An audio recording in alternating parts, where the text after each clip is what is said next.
ओम शांति। 6 अप्रैल 2024 की साकार मुरली है। बाबा कहते, मीठे बच्चे, श्रीमत पर अच्छी सर्विस करने वालों को ही राजाई की प्राइज मिलती है। तुम बच्चे अभी बाप के मददगार बने हो, इसलिए तुम्हें बहुत बड़ी प्राइज मिलती है। प्रश्न: बाप की ज्ञान डांस किन बच्चों के सम्मुख बहुत अच्छी होती है? उत्तर: जो ज्ञान के शौकीन हैं, जिन्हें योग का नशा है, उनके सामने बाप की ज्ञान डांस बहुत अच्छी होती है। नंबरवार स्टूडेंट है, परंतु ये वंडरफुल स्कूल है। कईयों में जरा भी ज्ञान नहीं है, सिर्फ भावना बैठी हुई है। उस भावना के आधार पर भी वर्षे के अधिकारी बन जाते हैं। ओम शांति। रूहानी बच्चों को रूहानी बाप समझाते हैं। इसको कहा जाता है रूहानी ज्ञान व स्पिरिचुअल नॉलेज। स्पिरिचुअल नॉलेज सिर्फ एक बाप में ही होती है और कोई भी मनुष्य मात्र में रूहानी नॉलेज होती नहीं। रूहानी नॉलेज देने वाला ही एक है, जिसको ज्ञान का सागर कहा जाता है। हर एक मनुष्य में अपनी अपनी खूबी होती है ना। बैरिस्टर बैरिस्टर है, डॉक्टर डॉक्टर है। हर एक की ड्यूटी पार्ट अलग अलग है। हर एक की आत्मा को अपना अपना पार्ट मिला हुआ है और अविनाशी पार्ट है। कितनी छोटी आत्मा है, वंडर है ना। गाते भी है, चमकता है ब्रुकुटी के बीच अजब सितारा। ये भी गाया जाता है, निराकार आत्मा का ये शरीर है तख्त, ब्रुकुटी मध्य है, बहुत छोटी सी बिंदी। और सब आत्माएं एक्टर्स है। एक जन्म के फीचर्स न मिले दूसरे से, एक जन्म का पार्ट न मिले दूसरे से। किसको भी पता नहीं है कि हम पास्ट में क्या थे, फिर फ्यूचर में क्या होंगे। ये बाप ही संगम पर बैठ समझाते हैं। सुबह को तुम बच्चे याद की यात्रा में बैठते हो तो उझाई हुई आत्मा प्रज्वलित होती रहती है, क्योंकि आत्मा में बहुत जंग लगी हुई है। बाप सोनार का भी काम करते हैं। पतित आत्माएं जिनमें खाद पड़ती है, उनको प्योर बनाते हैं। खाद पड़ती तो है ना, चांदी, तांबा, लोहा आदि नाम भी ऐसे है। गोल्डन एज, सिल्वर एज, सतो प्रधान, सतो रजो तमो। ये बातें और कोई भी मनुष्य गुरु नहीं समझाएंगे, एक सदगुरु ही समझाएंगे। सदगुरु का अकाल तख्त कहते हैं ना। उस सदगुरु को भी तख्त चाहिए ना। जैसे तुम आत्माओं को अपना अपना तख्त है, उनको भी तख्त लेना पड़ता है। जन्म नहीं लेते पर ज्ञान देना है तो शिव बाबा को भी लोन तो लेना पड़ता है शरीर का। कहते हैं मैं कौन सा तख्त लेता हूं, ये दुनिया में कोई को पता नहीं है। वह तो नीति नीति कहते आए हैं, हम नहीं जानते हैं। नीति अर्थात हम नहीं जानते हैं। तुम बच्चे भी समझते हो, पहले हम कुछ भी नहीं जानते थे। जो कुछ भी नहीं समझते हैं उनको बेसमझ कहा जाता है। भारतवासी समझते हैं हम बहुत समझदार थे, विश्व का राज्य भाग्य हमारा था। अब बेसमझ बन पड़े हैं। बाप कहते हैं तुम शास्त्र आदि भूल कुछ भी पढ़े हो, ये सब अब भूल जाओ। बाबा कहते जो भी शास्त्र आदि पढ़ा है वो सब भूल जाओ, सिर्फ एक बाप को याद करो। गृहस्थ व्यवहार में भी भल रहो। सन्यासियों के फॉलोअर्स भी अपने अपने घर में रहते हैं। कोई कोई सच्चे फॉलोअर्स होते हैं तो उनके साथ रहते हैं, बाकी कोई कहाँ रहते हैं। तो ये सब बातें बाप बैठ समझाते हैं।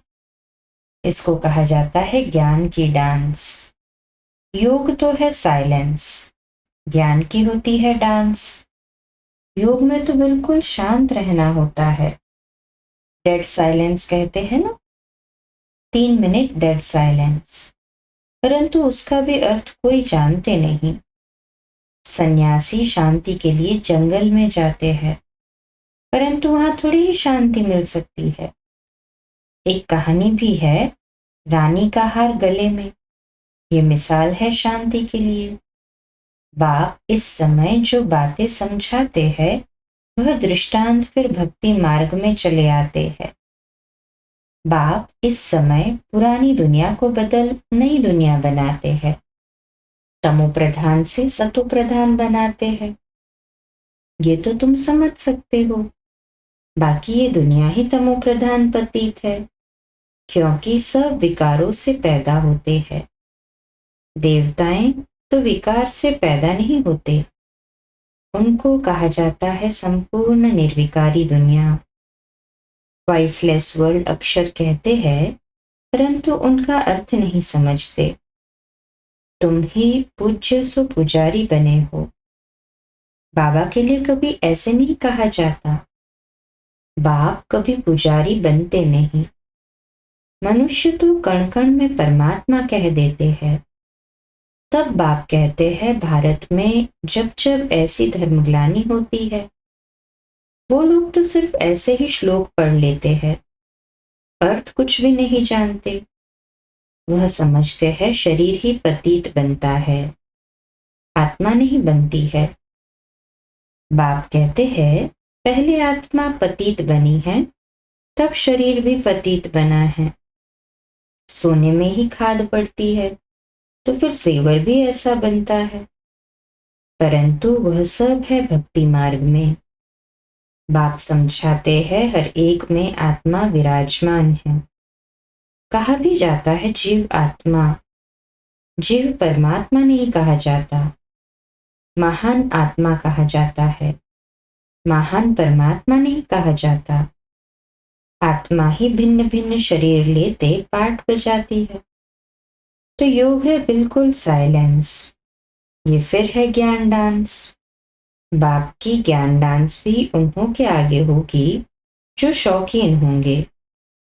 बाप जानते हैं किसमें कितना ज्ञान है, कितना उनमें योग का भी नशा है। टीचर तो जानते होंगे ना। बाप भी जानते हैं कौन कौन अच्छे गुणवान बच्चे हैं। अच्छे अच्छे बच्चों का ही जहां तहां बुलावा होता है। बच्चों में भी नंबरवार है। प्रजा भी नंबरवार पुरुषार्थ अनुसार बनती है। ये स्कूल अथवा पाठशाला है। पाठशाला में हमेशा नंबरवार बैठते हैं। समझ सकते हैं फलाना होशियार है, ये मीडियम है। यहाँ तो ये बेहद का क्लास है, इसमें किसको नंबरवार बिठा नहीं सकते। बाबा जानते हैं हमारे सामने ये जो बैठे हुए हैं, इनमें कुछ भी ज्ञान नहीं है, सिर्फ भावना है। बाकी तो न ज्ञान है न याद है। इतना निश्चय है ये बाबा है, इनसे हमको वर्षा लेना है।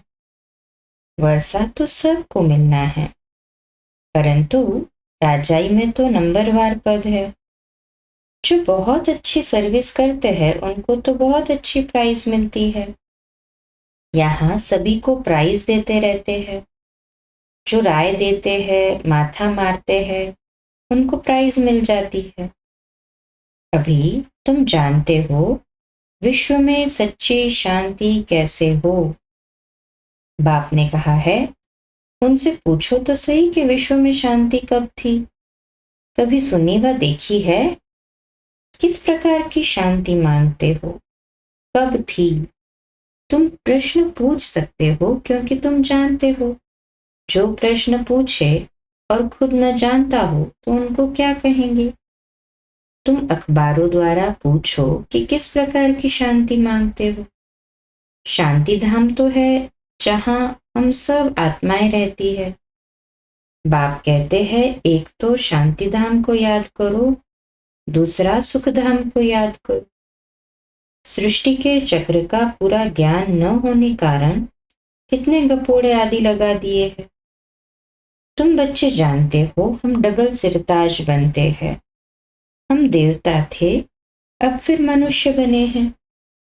देवताओं को देवता कहा जाता है, मनुष्य नहीं, क्योंकि दैवी गुण वाले हैं। जिनमें अवगुण है वह कहते हैं मुझ निर्गुण हारे में कोई गुण नहीं। शास्त्रों में जो बातें सुनी है वह सिर्फ गाते रहते हैं, अच्युतम केशवम, जैसे तोते को सिखलाया जाता है। कहते हैं बाबा आकर हम सबको पावन बनाओ। ब्रह्मलोक को वास्तव में दुनिया नहीं कहेंगे, वहां तुम आत्माएं रहती हो। वास्तव में पाठ बजाने की दुनिया यही है, वह है शांति धाम। बाप समझाते हैं मैं बैठ तुम बच्चों को अपना परिचय देता हूँ। मैं आता ही उसमें हूँ जो अपने जन्मों को नहीं जानते, ये भी अभी सुनते हैं। मैं इनमें अर्थात ब्रह्मा में प्रवेश करता हूँ। पुरानी पतित दुनिया रावण की दुनिया है। जो नंबर 1 पावन था वही फिर नंबर लास्ट पतित बना है। उनको अपना रथ बनाता हूँ। फर्स्ट सो लास्ट में आया है, फिर फर्स्ट में जाना है। चित्र में भी समझाया है। ब्रह्मा द्वारा मैं आदि सनातन देवी देवता धर्म की स्थापना करता हूँ। ऐसे तो नहीं कहते हैं देवी देवता धर्म में आता हूँ। जिस शरीर में आकर बैठते हैं वही फिर जाकर नारायण बनते हैं। विष्णु कोई और नहीं है। लक्ष्मी नारायण अथवा राधे कृष्ण की जोड़ी कहो। विष्णु कौन है ये भी कोई नहीं जानते हैं। बाप कहते हैं मैं तुमको वेदों शास्त्रों सब चित्रों आदि का राज समझाता हूँ। मैं जिसमें प्रवेश करता हूँ वह फिर ये बनते हैं। प्रवृत्ति मार्ग है, ये ब्रह्मा सरस्वती फिर वह लक्ष्मी नारायण बनते हैं। इनमें अर्थात ब्रह्मा में मैं प्रवेश कर ब्राह्मणों को ज्ञान देता हूँ, तो ये ब्रह्मा भी सुनते हैं। ये फर्स्ट नंबर में सुनते हैं। ये है बड़ी नदी ब्रह्मपुत्रा। मेला भी सागर और ब्रह्मपुत्रा नदी पर लगता है। बड़ा मेला लगता है जहाँ सागर और नदी का संगम होता है। मैं इसमें प्रवेश करता हूँ। ये वह बनते हैं। इनको वह अर्थात ब्रह्मा सो विष्णु बनने में 1 सेकंड लगता है। साक्षात्कार हो जाता है और झट निश्चय हो जाता है मैं ये बनने वाला हूँ, विश्व का मालिक बनने वाला हूँ। तो ये गदाई क्या करेंगे, सब छोड़ दिया। तुमको भी पहले मालूम हुआ बाबा आया हुआ है, ये दुनिया खत्म होने वाली है तो झट भागे। बाबा ने नहीं भगाया, हाँ भट्ठी बननी थी। कहते हैं कृष्ण ने भगाया। अच्छा कृष्ण ने भगाया तो पटरानी बनाया ना। तो इस ज्ञान से विश्व के महाराजा महारानी बनते हैं। ये तो अच्छा ही है, इसमें गाली खाने की दरकार नहीं। फिर कहते हैं कलंक जब लगते हैं तभी कलंगीधर बनते हैं। कलंक लगते हैं शिव बाबा पर, कितनी ग्लानि करते हैं। कहते हैं हम आत्मा सो परमात्मा, परमात्मा सो हम आत्मा। अब बाप समझाते हैं ऐसे है नहीं। हम आत्मा अभी सो ब्राह्मण है। ब्राह्मण है सबसे ऊंच कुल। इनको डिनाइस्टी नहीं कहेंगे। डिनाइस्टी अर्थात जिसमें राजाई होती है। ये तुम्हारा कुल है बहुत सहज। हम ब्राह्मण सो देवता बनने वाले हैं, इसलिए दैवी गुण जरूर धारण करने हैं। सिगरेट बीड़ी आदि का देवताओं को भोग लगाते हो क्या? श्रीनाथ द्वारे में बहुत घी के माल ठाल बनते हैं। भोग इतना लगाते हैं जो फिर दुकान लग जाती है, यात्री जाकर लेते हैं। मनुष्यों की बहुत भावना रहती है। सतयुग में तो ऐसी बातें होती नहीं। ऐसी मक्खियां आदि होंगी नहीं जो किसी चीज को खराब करे। ऐसी बीमारी आदि वहां होती नहीं। बड़े आदमियों के पास सफाई भी बहुत होती है। वहां तो ऐसी बातें ही नहीं होती। रोग आदि होते नहीं। ये सब बीमारियां द्वापर से निकलती है। बाप आकर तुमको एवर हेल्दी बनाते हैं। तुम पुरुषार्थ करते हो बाप को याद करने का, जिससे तुम एवर हेल्दी बनते हो। आयु भी बड़ी होती है। कल की बात है, 150 वर्ष आयु थी ना। अभी तो 40-45 वर्ष एवरेज है, क्योंकि वह योगी थे, ये भोगी है। तुम राजयोगी राज ऋषि हो, इसलिए तुम पवित्र हो। परंतु ये है पुरुषोत्तम संगम युग। मास या वर्ष नहीं, युग है। बाप कहते हैं मैं कल्प कल्प पुरुषोत्तम संगम युगे युगे आता हूं। बाप रोज रोज समझाते रहते हैं, फिर भी कहते हैं मैं एक बात कभी नहीं भूलना। फिर भी बाबा कहते हैं कि एक बात कभी नहीं भूलना। कौन सी? पावन बनना है तो मुझे याद करो। अपने को आत्मा समझो। देह के सभी धर्म त्याग करो। अब तुमको वापस जाना है। मैं आया हूं तुम्हारी आत्मा को साफ करने, जिससे फिर शरीर भी पवित्र मिलेगा। यहाँ तो विकार से पैदा होते हैं ना।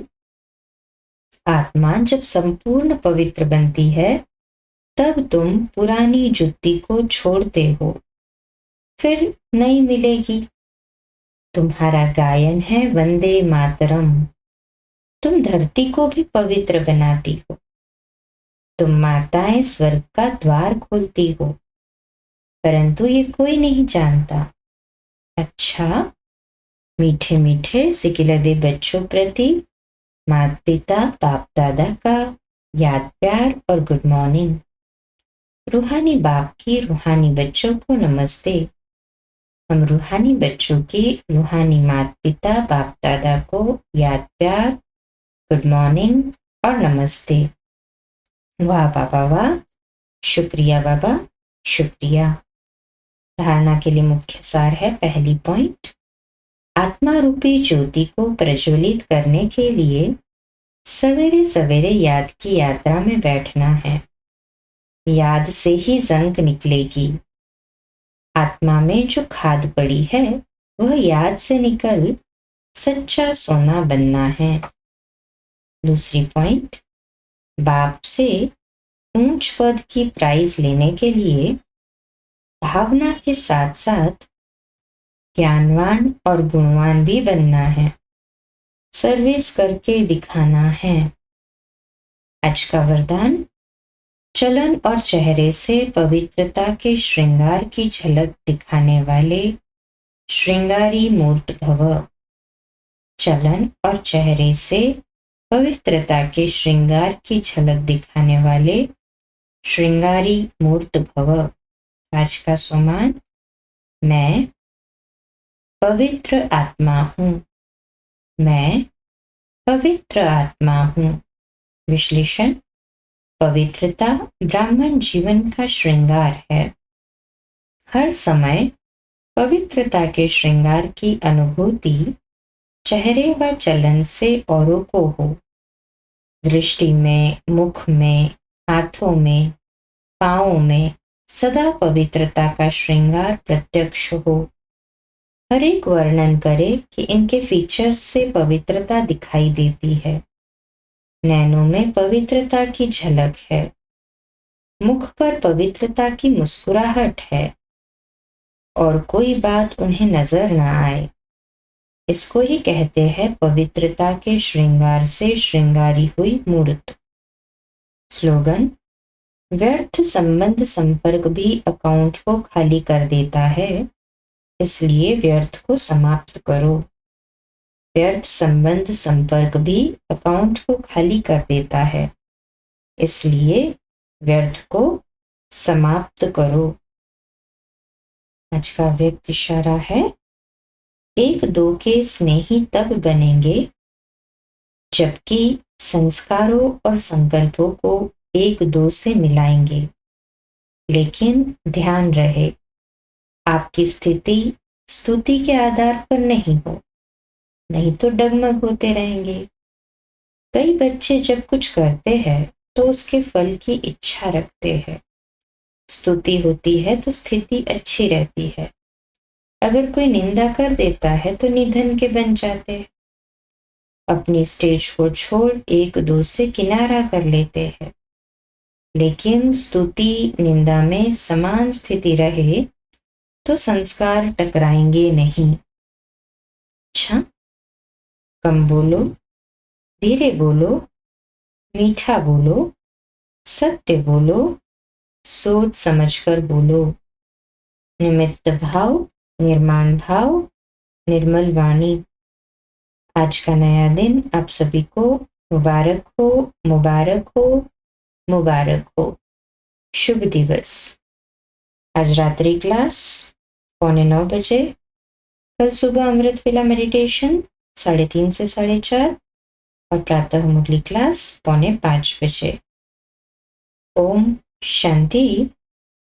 शुभ दिवस।